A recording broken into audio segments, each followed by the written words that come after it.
अपन जो बात करेंगे वो जो है इजी जी टैक से बात करेंगे। इजी जी टैक प्लस जो कि बैकअप लेने का है आईएमई सिक्योरिटी डाटा की। तो कैसे बैकअप लेंगे उसका, और आईएमई सिक्योरिटी डाटा क्या होता है, उसको कैसे आइडेंटिफाई करेंगे कितनी आसानी से। और इसके अलावा जो आपको ये दिख रहा है यहाँ पे 8 पिन की आईसी, और ये काले वाली आईसी ये आईओ आईसी होती है लैपटॉप की, और ये बायोस आईसी होती है लैपटॉप की। और बायोस कहाँ लगा हुआ होता है, तो इसके ऊपर मैं एक सेपरेट वीडियो लाऊंगा जो कि लैपटॉप से रिलेटेड आईसीयू की रहेंगी। तो इस तरीके की इस यूज़फुल इन्फॉर्मेशन के लिए अपने चैनल से जुड़े रहिए। और ये जो हमारा यूट्यूब का चैनल है इसको आप सब्सक्राइब करके रखिए। तो आपको बताता हूँ अभी मैं कि how to backup IME security data. तो कैसा रहता है, तो होता क्या है कि प्रोग्रामिंग करने के टाइम पे जो सिक्योरिटी डाटा होता है वो करप्ट हो जाता है या लॉस हो जाता है। तो सिक्योरिटी डाटा करप्ट हो जाता है या लॉस हो जाता है तो सिक्योरिटी डाटा आईएमई नंबर से रिलेटेड होता है, आईएमईआई नंबर से रिलेटेड होता है। अगर सिक्योरिटी डाटा फॉर्मेट हो जाता है या करप्ट हो जाता है या लॉस हो जाता है या कुछ भी एनीथिंग हो जाता है, फाइल करप्ट वगैरह हो जाता है, कुछ भी इसके अलावा और भी कुछ हो जाता है, तो फ़ोन को प्रोग्रामिंग करने के बाद आईएमई जो नंबर है वो ब्लैंक हो जा ब्लैंक मतलब ब्लैंक ही रह जाता है। प्रोग्रामिंग तो हो जाएंगी आपकी, बट वो आईएमई नंबर ब्लैंक हो जाता है। तो रिपेयर करने से फिर मुश्किल हो जाता है हमको इसको रिपेयर करना। तो सबसे पहले क्या करना है, कोई भी ईएमएमसी प्रोग्रामिंग करने से पहले बैकअप लेना बहुत ज़्यादा ज़रूरी है। इसी तरह लैपटॉप के अंदर में भी बायोस वगैरह की जब फाइल होती है जिसको हम RT809 ऐप से जो कॉपी करते हैं, तो वो भी हमको पहले से कॉपी करके रख लेना होता है। अगर वो नहीं रखे तो फिर ओरिजिनल फाइल अगर निकल गई हाथ से तो फिर डुप्लीकेट भी काम नहीं करी, तो फिर उस वक्त मुश्किल हो जाता है उसका ओरिजिनल फाइल को ढूंढना। इसलिए लैपटॉप हो या मोबाइल हो, उसकी ईएमएमसी या फिर बायोस की प्रोग्रामिंग करने से पहले बैकअप लेना बहुत ज़रूरी है ताकि रिस्टोर कर सके उसको दोबारा। तो प्रोग्रामिंग के बाद ईएमएमसी में किसी भी प्रकार का प्रॉब्लम नहीं आता है। तो इजी जेटैक्स में किस तरह से अपन बैकअप लेते हैं, चलो। तो बैकअप लेने से पहले किसी भी फ़ोन के अंदर में जो ईएमएमसी की प्रोग्रामिंग होती है तो मोस्टली ईएमएमसी इरेज करते हैं, फॉर्मेट करते हैं, तो डंप वगैरह रीड करते हैं। तो जिसकी वजह से क्या होता है कि आईएमई नंबर हमारा लॉस हो जाता है। इसलिए प्रोग्रामिंग करने से पहले बैकअप लेना बहुत ज़रूरी है। तो पहले आइडेंटिफाई कर दिए ईएमएमसी को। ये जो लगा हुआ है रेडमी नोट 3 का है, 1.662 लेटेस्ट वाला टूल है जो ओल्ड वर्जन में। तो उसके बाद उसको रीड बाय वेंडर करना पड़ेगा। अभी यहाँ पे रीड बाय वेंडर का ऑप्शन आ गया।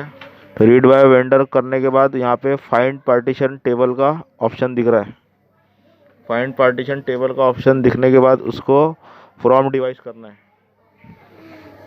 तो इस तरीके से एक स्टेप बाय स्टेप बताऊंगा आपको। फ्रॉम डिवाइस करने के बाद अब क्या हो गया कि ईएमएमसी का जो पार्टीशन है उसका सिक्योरिटी बैकअप होता है, तो वो लेना पड़ता है। चाहे एमटीके का अलग होगा, एसपीटी का अलग होगा, सबका अलग अलग होता है। तो कॉलीकॉम सेट है अगर, तो सिक्योरिटी फाइल हम लेना पड़ता है। जैसे कि मॉडेम एफएससी हो गया, ये आपको ब्लैंक नहीं दिख रहा है, यहाँ पे जो हाईलाइट करा हुआ डब्बा नहीं दिख रहा है, यूएफआई बॉक्स में दिखता है, इजी जी टेक में नहीं दिख रहा है।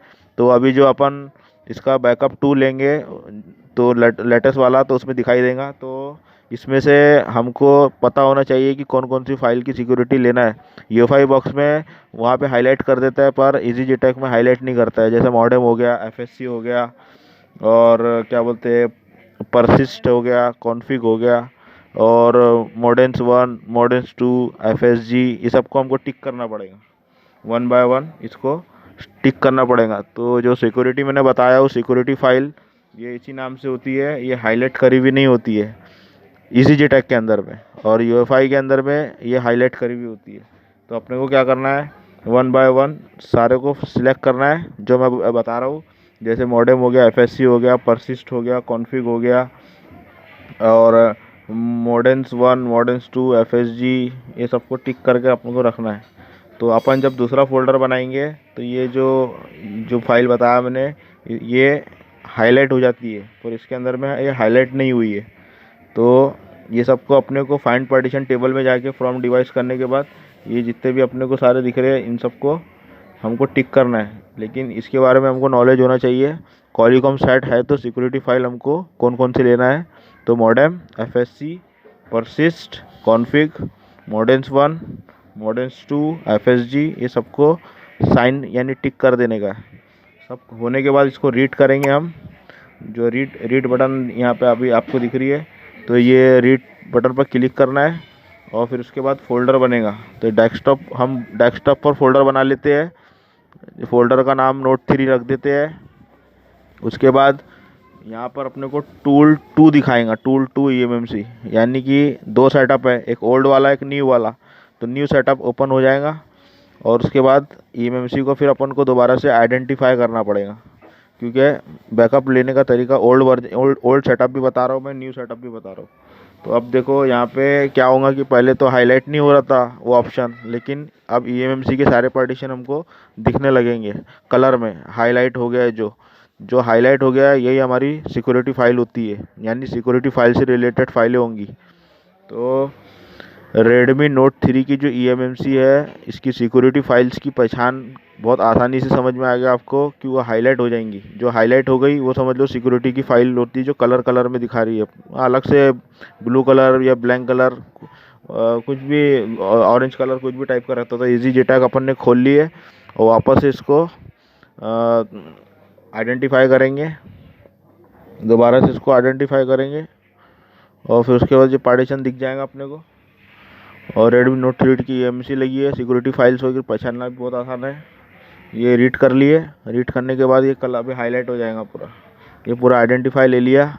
सिक्योरिटी फोल्डर बना अपना, ये पार्ट 2 चल रहा है अभी। सिक्योरिटी फोल्डर बना लिया अपन ने और पार्टीशन उसकी रीडिंग वगैरह स्टार्ट हो जाएंगी, तो बैकअप लेना स्टार्ट हो जाएगा।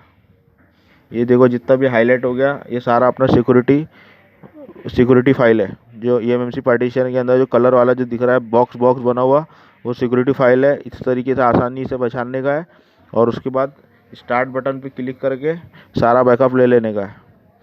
बैकअप लेने की प्रोसेस सेम होती है, चाहे UEFI हो या EasyJetag हो। सिक्योरिटी फाइल के पार्टीशन की पहचान बहुत ज़रूरी है, तो ये आसान तरीके से पहचान हो गई है। इसको रीड कर लेंगे अपन और रीड करने के बाद ये जो फाइल्स है ये आ जाएंगी अपनी को थोड़ा अलग डिफरेंट।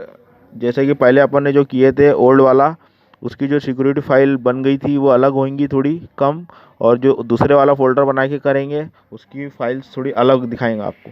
तो ओल्ड बैकअप और न्यू बैकअप का तरीका दोनों बता दिया, और सिक्योरिटी फाइल्स की रिस्टोर करना और रीड राइट वगैरह करना ये सारा अपन नेक्स्ट पार्ट में देखेंगे। तो ये देखो ये दूसरा फोल्डर अपना बन गया था।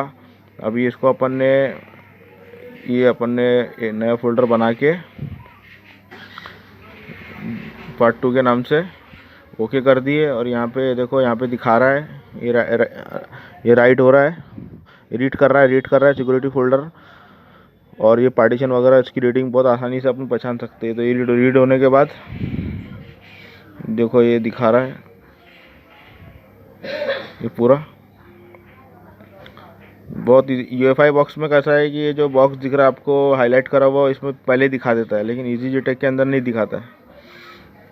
और अपन अभी EasyJetag की बात कर रहे हैं।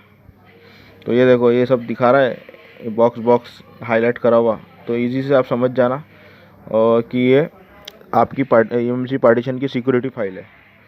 तो ये देखो इस तरीके का ऑप्शन सिक्योरिटी फाइल का बन गया, और इधर में इस तरीके का बना हुआ था। तो ओल्ड वाला और नया वाला, ये दोनों का डिफरेंट आप देख सकते हैं।